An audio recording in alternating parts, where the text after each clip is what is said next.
Hello, everybody. I'm Phil Brandt, President and CEO of AIM Employers Association, and welcome to This Week at Work.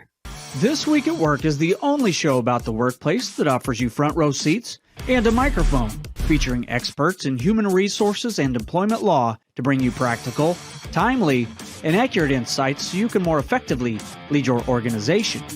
It's Thursday, September 28th, episode 250. Today, the fight for good people continues to be fierce. After that first battle is won and a new recruit joins the team, the journey to deliver on the promises you made to earn that commitment begins. The question is, how intentional are you about the direction that journey will go? Our guest might say your answer to that question is a good indicator of how effective of a leader you'll be. So let's welcome Andrew Adeniyi, a figure creating buzz across the country with his talks on culture, talent, and leadership. And as always, we'll have a lawyer on the clock, and we welcome your thoughts and questions throughout the show. All this and more on This Week at Work. 250 episodes. Can you believe it, Bert? It's crazy, Phil. I mean, I sort of, to put it in perspective, I think that means we might have about 50 more wins than Adam Wainwright. You know what? And a lot less time, but that's only if you consider all of our episodes a win. Of course, all of our episodes have been a win. It really is quite an accomplishment. Nick has done us a favor and provided a list here of 5 shows, and we'll guess whether we have had more or less episodes.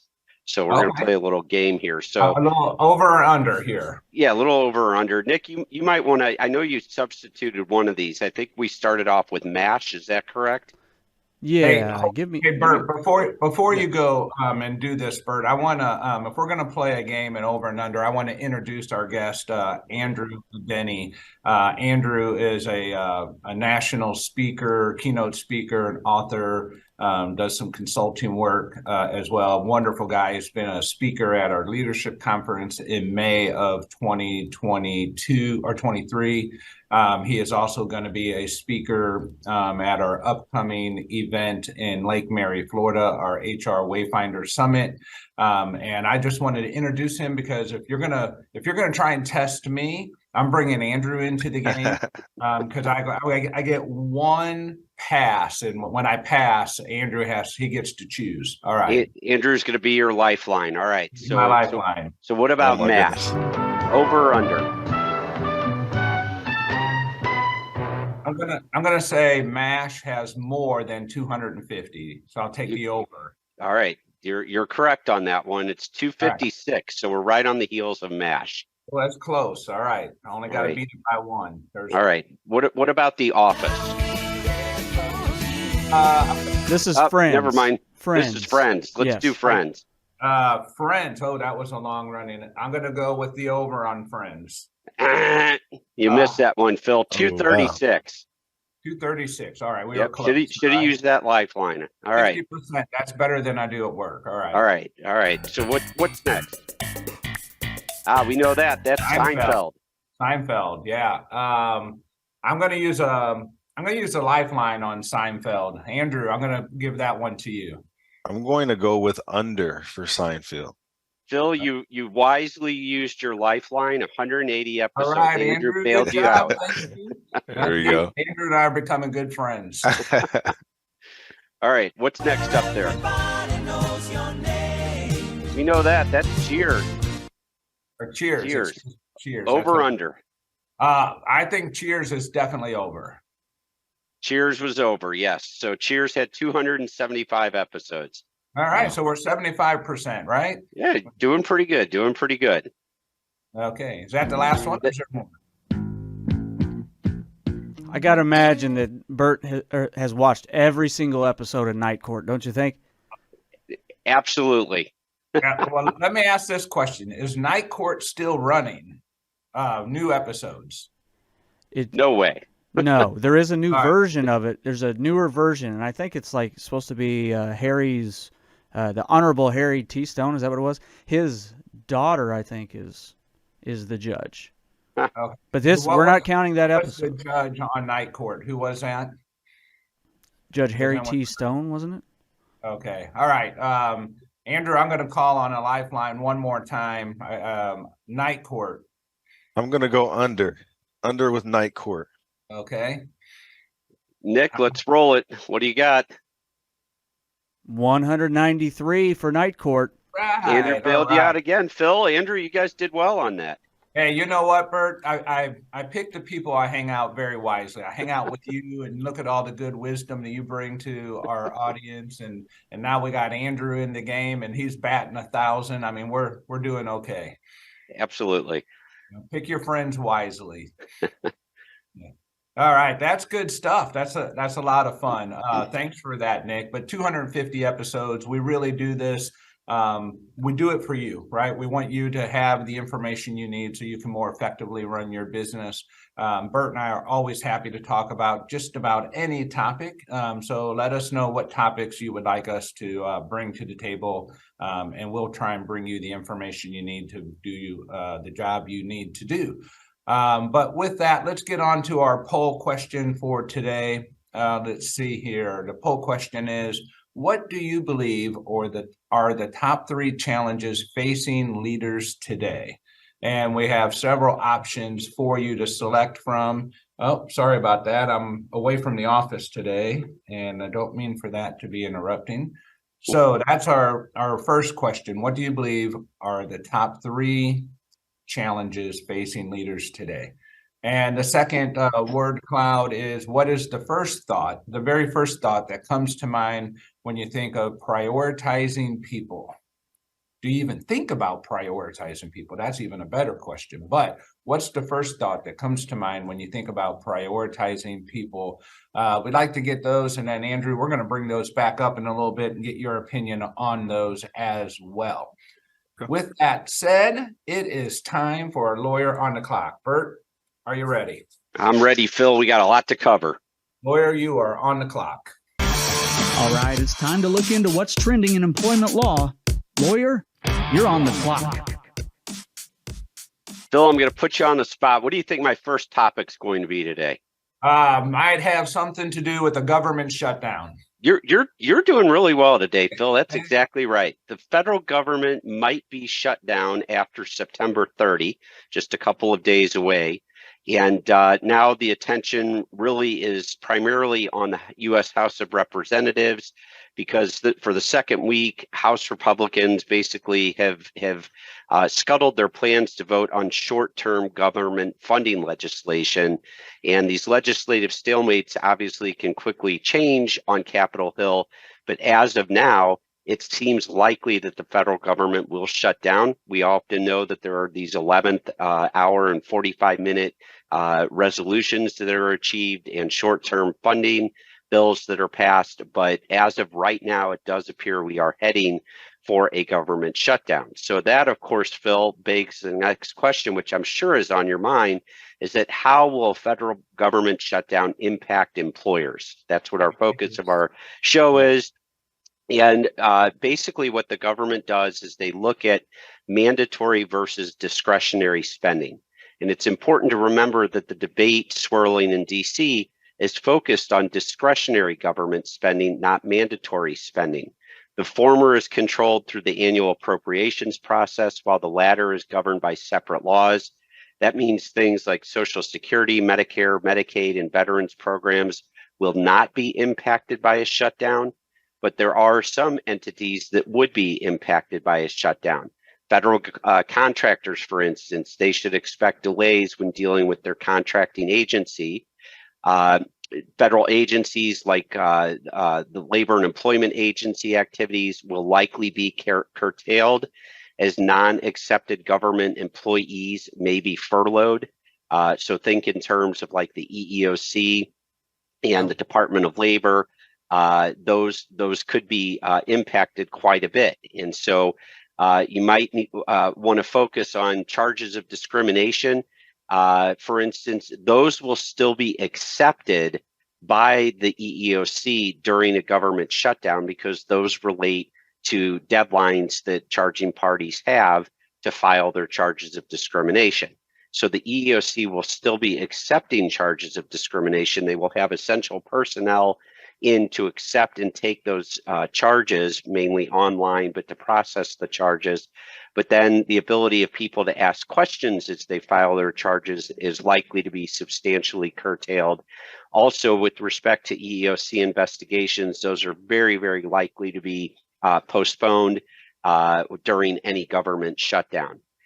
Similarly, for the Department of Labor, they will be there for essential things like OSHA, but as far as taking on new complaints or in particular investigating complaints, we should also expect that that the Department of Labor will also be severely curtailed in their investigation activities. So maybe not all bad news for employers if you're looking for a little bit of extra time to deal with those EEOC charges of discrimination and the Department of Labor investigations. But it does look like for now that the government is heading for a shutdown in a couple days, and that's what you might expect out of those agencies. So that, Bert, that reminds me when I was a young kid and my father was leaving me and my two brothers by ourselves for the first time. And, it's like big brother oversight, is not going to be there. And he went out the back side door of our home where we grew up, and we waited just a few minutes. And then we just went berserk, right? We're three boys. We're all 1 year apart. And we started jumping around and celebrating. And we're jumping up and down on the couch. And I mean, we were yelling and screaming like we'd never been left alone before. This is our first time. And we're so excited. And all he did is he went out the back side door, came around the front of the house, and came in the front door. And by the time he got to the front door, I mean, we are just out of control, wild. And the next thing you know, he's standing there like this. And I mean, just scared the daylights out of us, of course. We ruined our moment of opportunity. Point is, I think you're saying this is not a time to go crazy and celebrate because dad is not watching. Definitely not. The government at some point will get funded, and I don't think any of our viewers out there would intend to go crazy while these governmental agency employees are on furlough. Proceed cautiously, but keep in mind you might have a little bit of extra time when dealing with some of the issues with these agencies.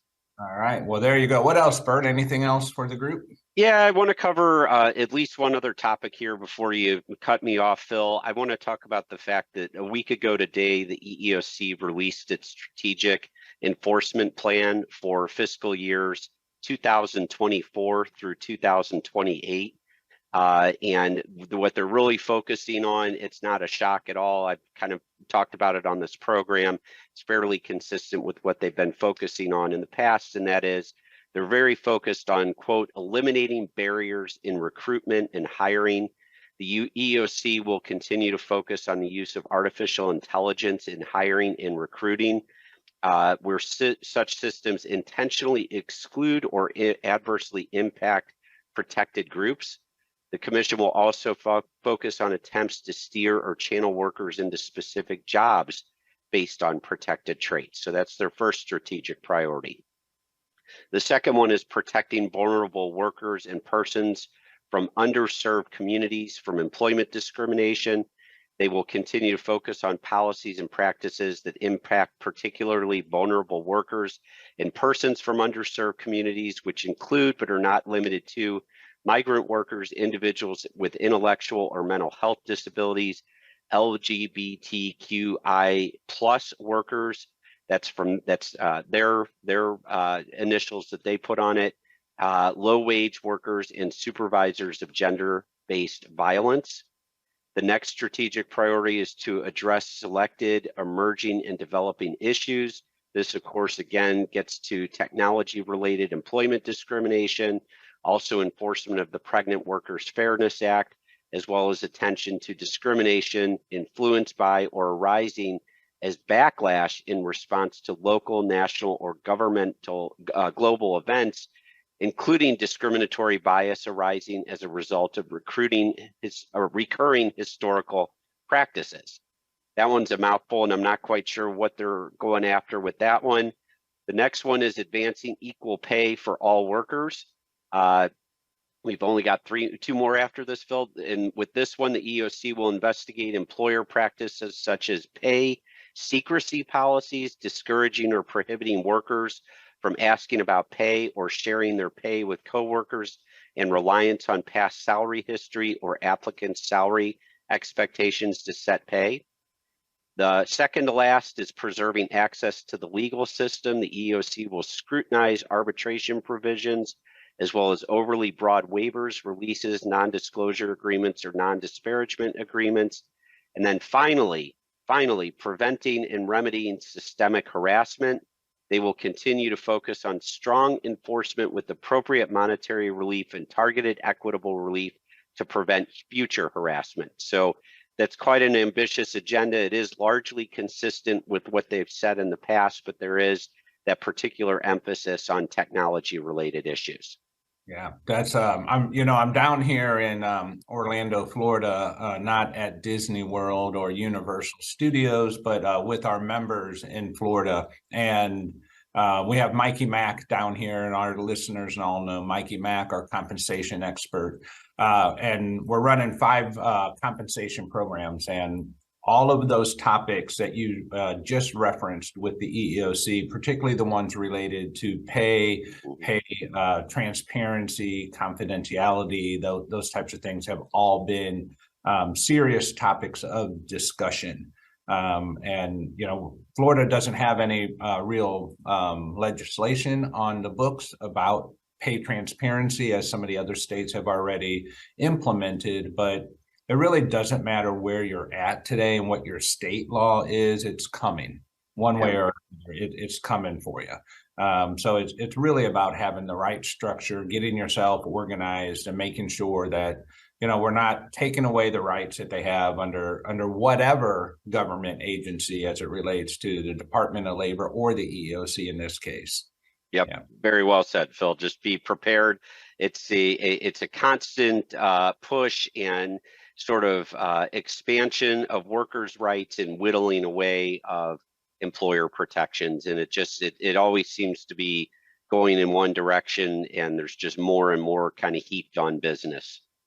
And it's just the challenge for organizations today, and this will be my last comment on it, is that you can't really achieve good practices without a good structure. And that's the problem, is really many mid-sized to small employers don't have structure as it relates to pay grades that are up to date and that are done professionally, so that you can advertise and you can recruit and you can share internally and answer the questions and allow employees to talk about it, because they're going to do it anyway, without the right structure format. That keeps everything within control. Otherwise, it just, it's going to be like my brothers and I jumping up and down on the couch when dad leaves. It's just going to be out of control. Yeah. All right, Bert, anything else for the group today? No, I think I've covered it, Phil. All right, very good. All right. Well, let's get on to our guest today, Andrew Adeniyi. Andrew is a fantastic gentleman. He comes to us from Indianapolis. That's where we first met him. Andrew, welcome to the program. I'm going to let you give a quick introduction of what it is that you do. And I know you do it well with our members and your clients, but tell us a little bit about yourself and how you ended up where you're at. Absolutely. First and foremost, thank you so much for the opportunity. I like to under promise and over deliver, but you set the bar pretty high with that introduction. So I appreciate that. What I do, I'm the CEO and founder of AAA Solutions, and we specialize in 2 things. That's workplace culture and diversity, equity, and inclusion. So we do a lot of consulting work. We do a lot of training, facilitation, and I personally deliver a lot of keynote training as well, all about how to equip leaders with ways to create better workplaces. So that's something I'm extremely passionate about. Fantastic. Thank you for that, Andrew. All right. So, Andrew, one of the questions I have for you is you talk about the 3 steps of becoming an effective leader. Can you just maybe set that stage for us? What are those 3 steps? Yeah. So the 3 steps, and I call them the 3 P's of culture. It's purpose, people, and process. And when we talk about purpose, we're talking about amplifying your purpose. We're not just talking about a vision, mission, and set of core values sitting in your handbook that nobody knows, right? We're talking about a set of values. We're talking about a North Star that people understand, that people are motivated to follow, and that's operationalized through how you hire, through how you performance manage, et cetera. So that's what the first P talks about. The second P is all about how do you prioritize people? And that's what we're going to be talking about a lot more next month at the summit. But that's all about how do you ensure that people know that they're respected, they're valued, they're appreciated, right? And they have opportunities to grow. And then the last piece is all about the last P is about process. And that's how do you simplify processes? I've never met anyone who needed more complexity in their life or at work. But if you look at a lot of the processes and systems we have in the workplace, they're clunky and they're everything but efficient and streamlined a lot of the time. So that talks about what you can do to train better, to delegate, hold people accountable, but then also foster a level of psychological safety where you have a sense of trust built in with the team to where they can share candid feedback with you that can help you grow. So that's kind of an overview of the 3 Ps. Fantastic. Thank you for that, Andrew. Also, at the foundation of what you do is you're an author. Tell us a little bit about the book that you wrote. I'm going to look at it here, The Circle of Leadership. And tell us, if someone was to go pick that book up off the shelf, what might they discover? They would discover storytelling, statistics, practical application in terms of how to take the content, actually apply it in the workplace. It's a short read. So it's not long at all, but the book is all about how to create and leverage culture in the workplace. And I wrote it because I used to work for an international retailer, and the division I worked for was one of the best in the country. And it was my first job out of college. And I just assumed that every organization had a good culture, really good leadership. And I had a promotional opportunity to work in a different division with the same company. And when I got there, it felt like a completely different. Wait, Andrew, I don't mean to cut you off. Can I get the over or under on this one? Yeah, go for it, Bert. You got it. Let me guess. You transferred departments and the culture was totally different. Absolutely. Yes. Terrible. All in the same company. All in the same company. And I remember being mind blown, like, okay, this is a division that's bottom 3 in the company. And I came from one that's top 3, and it's completely different. Why is that? And I quickly learned that it came down to leadership and culture. So I started to go on this mission of figuring out, how would you turn this around if you inherited this sinking ship? Like, what would you do? And there's a lot of books on culture, but there wasn't a lot that created a framework for actually elevating the culture in a systematic way that was simple to understand. So it just happened to be in my master's program at Michigan State at the time. We're doing that remotely. So I felt like I had the real life case study I was working on, and I also had the book knowledge that was being poured in, and it was a perfect environment for me to be able to create a framework to help leaders create better cultures. Oh, awesome. That's a great story. And I've experienced that as well, particularly when I was a younger man and I left one company just believing, well, this is how companies are, right? I never worked really anywhere else other than delivering pizza or stocking a bar with beer, whatever it was. And then, you show up in your first professional job. It was great. I mean, it was a fantastic job. I unwisely took another position thinking that's how business was. And I mean, I was shocked at, holy cow, it could not have been any more different. Now, in that case, I went to a different company. So it's interesting. You were within the same company, just a different department. Andrew, tell us a little bit about prioritizing people. You're going to talk about this at the upcoming HR summit that we're having down here in Orlando, Florida. We'll be simulcasting that across the country at the same time. And that is on October 27th. Anyway, but the topic is how to hire, engage, and retain top talent. So what might someone pick up on if they come join that conference, either live or simulcast? Absolutely. So one of my favorite authors is Jim Collins, and he talks a lot about getting the right people on the bus, right people in the right seats, and getting the wrong people off the bus. And that's the same kind of approach that I take when I talk about prioritizing people. It's being intentional with ensuring that there's value alignment that there's goal alignment with someone when you're even trying to explore them joining the organization. A lot of us don't do a very good job with hiring. A lot of us are not really being effective with ensuring we're truly getting to know candidates and bringing the right person on board. And then when we get there, we're not taking time to understand what motivates them. We're not undertaking time to connect with them in an empathetic way, knowing that that will allow us to get better results and have a better overall relationship. So we'll talk about how to give appreciation, how to give inspiration and recognition to people you bring on the team. Call it the AIR acronym. So we'll talk about a few different frameworks that really help uplift an organization. And, I know there's differing views on DEI and what that means in the workplace, but from a statistic standpoint, and when you look at the research, right, there's a lot that says it can help workplaces perform better. So we'll talk a little bit about how does that intersect and overlap when you talk about prioritizing people, knowing that we're all diverse, we're all different, and we want and need different things. So we'll touch on a few different topics during the session. That's fantastic. And I know every organization, I haven't met one yet, can benefit from some of those tips. That's for sure. I'm personally looking very forward to hearing that. I did not get a chance to hear your session at our leadership conference, but what I do know is you were our #1 highest rated speaker. Wow. I'm sharing that with our audience because that's one reason why we wanted to bring you back.